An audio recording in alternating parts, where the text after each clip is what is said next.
sa ilalim papunta dito sa radiator. Tumulo yung coolant sa reserve natin. Ito yung naputol na hose natin. Ito, nabili ko to sa motor shop. So shoot lang muna natin siya, guys. Magandang hapon sa inyo. Moto Art here. Raw vlog lang tayo. Ngayon, yung papakita ko lang sa inyo na DIY sa inyo. Ang naging problema kasi natin, tumulo yung coolant tayo, no? Inaayos po natin. Naglagay tayo ng bagong brake arm, by the way. Tapos habang tinataas baba natin to, tumulo yung coolant sa reserve natin. So ito yung reserve natin, reserve tank. Yun yung nakalagay. Yung kadalasang nagiging problema kasi dyan, yung daan dito, itong sa ilalim, papunta dito sa radiator. Minsan, dahil sa init ng makina, tumitigas at lumulutong po yung hose. Tulad na lang nito. Ito yung naputol na hose natin. Ano, tigas niya. Tigas, oh. And parang magkakrak eh. Di na siya yung parang rubber. Kaya naman nung inaangat baba natin siya, may tumagas, may tumulo. Ngayon, solusyon natin, kung sakali man na gusto nyong i-DIY, bibili lang tayo ng hose. Ito, nabili ko to sa motor shop. 35 pesos per 1 foot or isang roller. So saktong-sakto na po ito. So, medyo sobra pa po ito para sa coolant po natin. So yung dadaluyan lang naman po or yung pupuntahan ng hose natin is from dito papunta dito. Ngayon, kung gusto natin ng peace of mind, ayaw natin tumagas po yan, pwede tayo maglagay ng cable tie. So lalagyan natin ng tig-dalawang cable tie from dito papunta dito. Actually, yung mga ibang hose natin, meron naman po silang parang yung lock. Ayan, parang lock na ganito. Pero dito sa reserve to ano natin, radiator, wala po siya. Ewan ko lang kung meron na yung stock, kasi sa akin alam po wala eh. Pati yung dito wala. Hindi ko lang sure ah. Comment nyo na lang kung meron talaga yan. Kung meron, yun na lang ulit gamitin nyo. Pero tayo, para ma-assure natin na wala na rin tatapon, and bumili na tayong cable tie. So itong hose na to, dadalo yan from dito papunta dito sa ilalim, tapos dadaan dito, angat siya dyan. So yung kukunin natin na sukat dito, medyo hahabaan na natin. Ito kasing dating sukat nya maikli. So pag inaangat baba natin to, pwedeng napuputol, nahuhugot, yun kadalasan nahuhugot at tumutulo.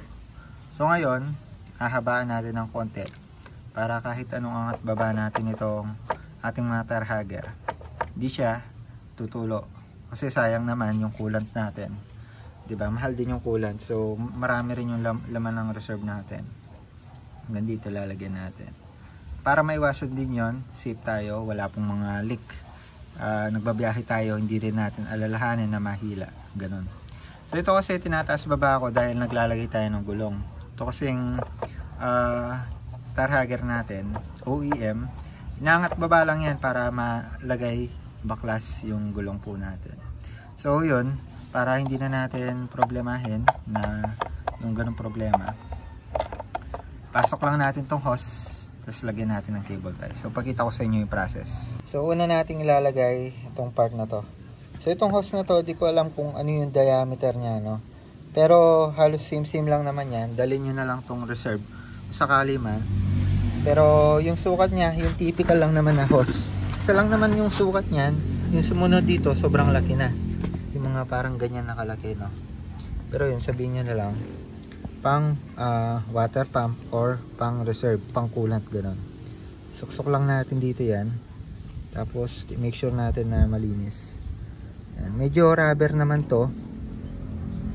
Kapag nainitan ng makina, medyo tumitigas lang, no? Ayan. Isagad lang natin siya hanggang sa dulo. Yan. Pag nasagad na natin, lagyan na natin ng cable tie. Yung dito, mas okay na i-fix natin. Kasi ito yung nahuhugot kadalasan. Ayan. Cable tie dito. Ayan. Siguro alam nyo naman magkabit ng cable tie. Ayan. Pag nalakyan, di na po yan luluwag. So putulin lang po natin yung sobra. Yun. Para sa akin mas okay pa tong cable tie kaysa dun sa bakal eh. Ito pang permanent halos to eh. So kung ayaw nyong matagasan, goods na goods to.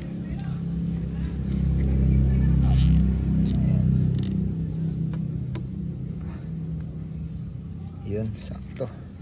Higpitan lang natin bago natin putulan. All goods na tayo dyan. Next po natin, tansyahin nating haba. Para sa akin, mas okay na medyo mahaba-haba to. Para hindi nga po siya nahihila. So, ito, puputulin ko lang ng konti. Itong ganito kahaba, sobra na sa haba to eh. Putulin lang natin ng mga hanggang dito guys. Ganyan. Yan. Para goods na yan. Para medyo mag-bend pa siya dito. Kasi minsan natatama siya dun sa bakal.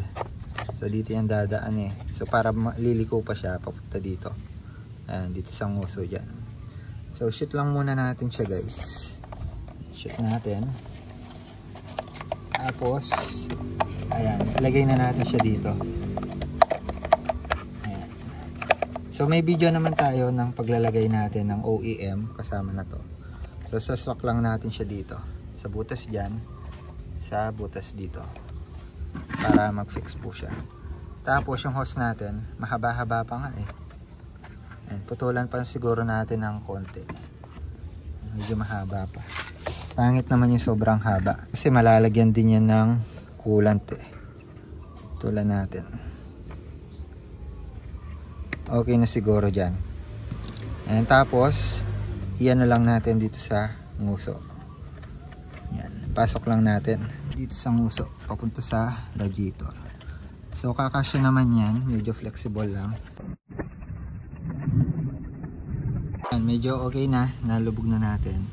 Lagyan natin kahit isang cable tie yan. Iyan, para hindi nahuhugot. Minsan dyan nagkakaroon ng leak eh. Putulin lang natin. Puputulan ko pa yan. Tapos next natin yung dito sa taas. Hindi ito wala tayong problema eh. And tsaka ang kapal ng hose nyo dyan sa ibabaw eh. All goods na tayo. So dumaan yung hose papunta dito sa ilalim. Medyo nag-bend pa siya dyan. Tapos papunta dito. Yan, all goods. Tapos lalagay na lang natin mga tornilyo. Tapos lagyan natin ng panibagong laman. Itong reserve natin. So hanggang dito lang. Ako nilalagyan ko sakto lang dito sa upper. Gamit kong coolant ito.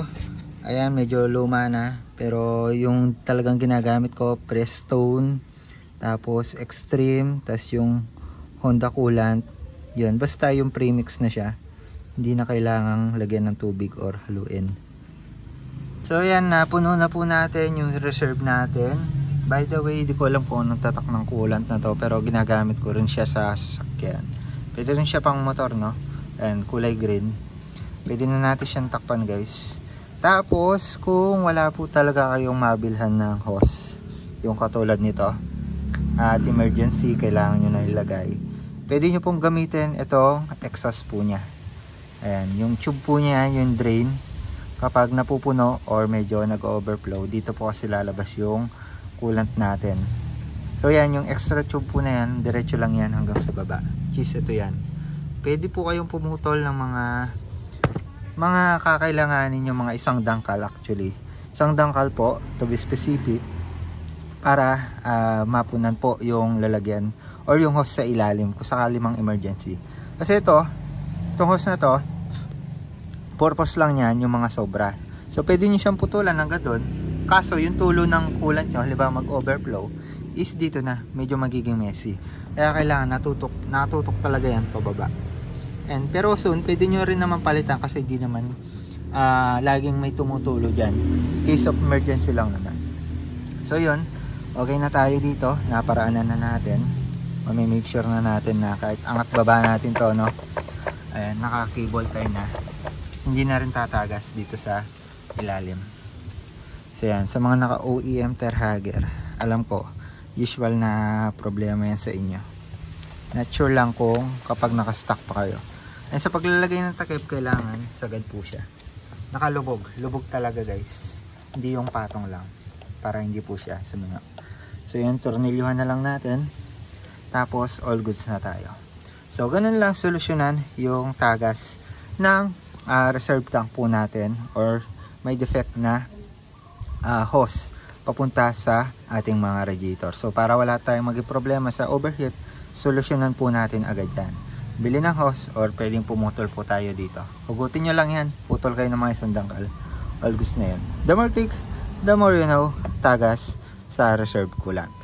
Bye bye.